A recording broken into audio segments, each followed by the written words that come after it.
Hi everybody, my name is Suzanne Elsey and I'm the Director of Furnishing Interiors and also Co-Director of Link ID. And what I want to talk to you about today is how to level up your layout.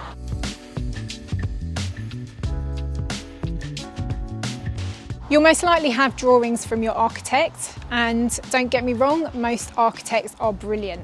However, their plans are a guide to what you can do internally. What I've found over the last 30 years, working with private clients, hotels, property developers and investors and landlords, is that by understanding the demographic, you can really hone in on what layouts would best suit them to make your property stand out from the crowd.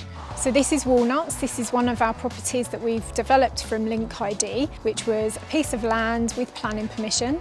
By changing the layouts on this property, it's added value to the properties. More about that later. So now I'm going to walk you through Holly House. They're both identical, so we'll go through into Holly House next. See you in there. So on the original plan, this section here would have been a very closed-in lobby.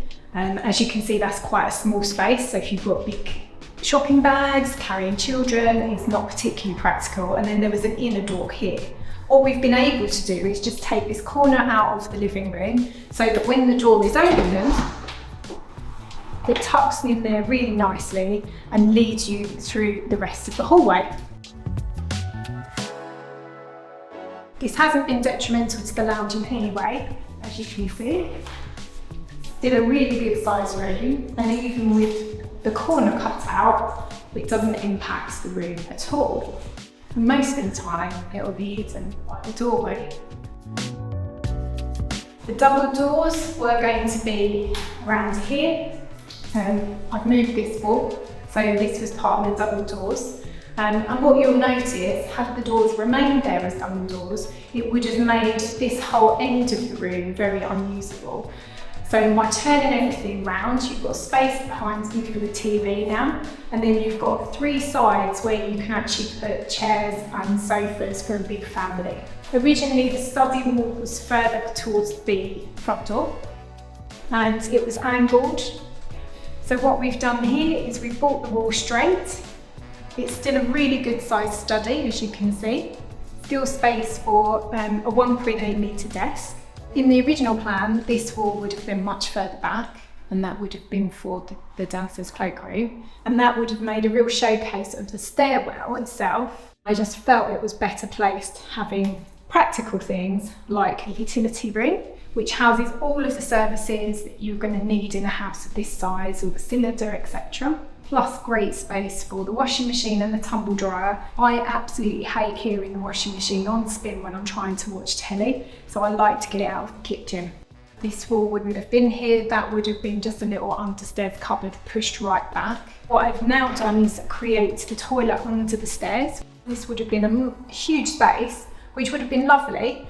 However, it is a lot of wasted space. It's just literally a walk through, and I don't think it's too detrimental to the space you've still got. Then as you come through into the open plan kitchen, dining and lounge,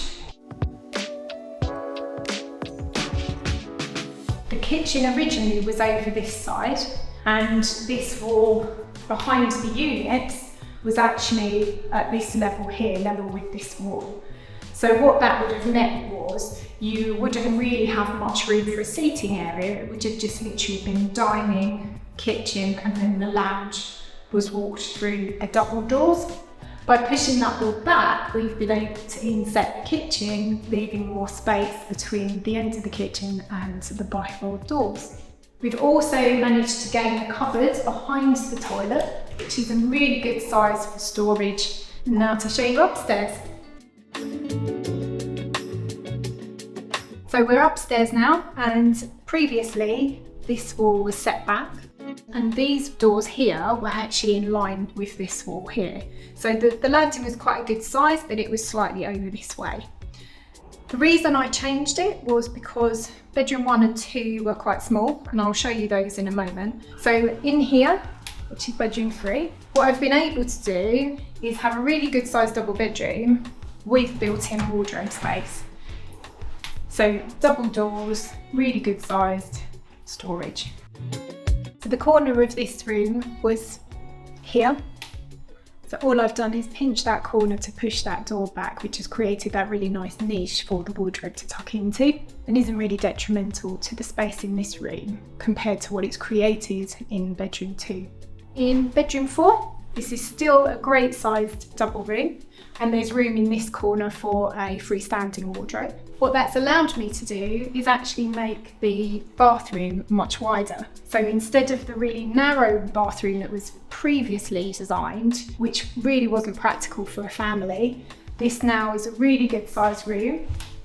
Plenty of space for bathing small children, just having space to move around freely. In bedroom 2, this wall would have been here. So the door itself opened this way, which, as you can tell, really impacts where the bed and bedside tables go. So by moving that wall across, we've been able to open the door the other way. It's nice and compact and out the way, and it doesn't actually impact the footprint of the bedroom at all. This is a really good size bedroom 2 now. And then my favourite of all the spaces is bedroom 1. What I wanted to create here was a look of luxury, of a look that's design-led and reminds people a little bit of being in a hotel suite. So the original bedroom wall was here and the bed was against that. And so over there, that's where a lot of the wasted space would have been. And then the ensuite itself stuck out here. So just by rotating that round and placing it behind the bedroom, that's created a really nice ensuite there. There's still plenty of room for dressing tables, chests of drawers, etc. here. The bed will be placed here, room for TV and potential storage at the end. But the bit I love is you've now got a walk-in wardrobe area, which allows you to store clothes really, really easily, because the most obvious place for it on the original plan would have been here. However, if you've got wardrobes on this wall, you'll be blocking the window, so you'll be blocking light, and also with the door opening this side, it really restricts the space you've got, and it's facing you when you're laying in bed. So thank you for looking around the property with me. Hopefully you can see how the changes would impact someone who's living here. But the true value is the fact that we've added £100,000 to the value of each property. The RICS valuer valued it at £485,000 before the work started, based on the plans that were originally submitted to planning permission. And what we've created here has added so much more value. Look forward to seeing you at the next case study. Bye.